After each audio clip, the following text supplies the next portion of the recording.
দেশের সবচেয়ে দক্ষ এবং চৌকস এলিট স্পেশাল ফোর্স হিসাবে পরিচিত প্যারা কমান্ডো ব্রিগেড, যা বাংলাদেশ সেনাবাহিনীর একটি গুরুত্বপূর্ণ ইউনিট।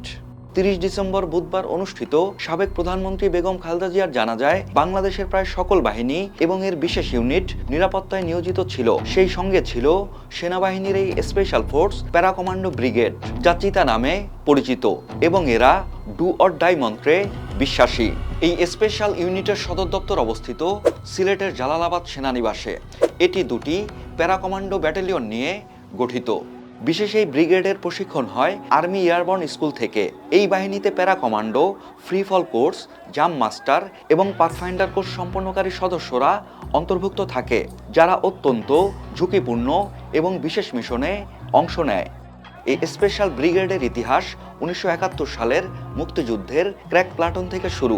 এরপর 1976 সালে স্পেশাল ওয়ারফেয়ার উইং তৈরির মাধ্যমে 1992 সালে ফার্স্ট প্যারা কমান্ডো উইং এবং 2019 সালে second para commando wing Jalalabad ক্যান্টনমেন্টে যাত্রা শুরু করে।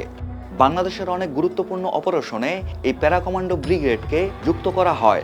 এর মধ্যে অন্যতম হল হলি আর্টিসানে পরিচালিত অপারেশন থান্ডারবোল্ট।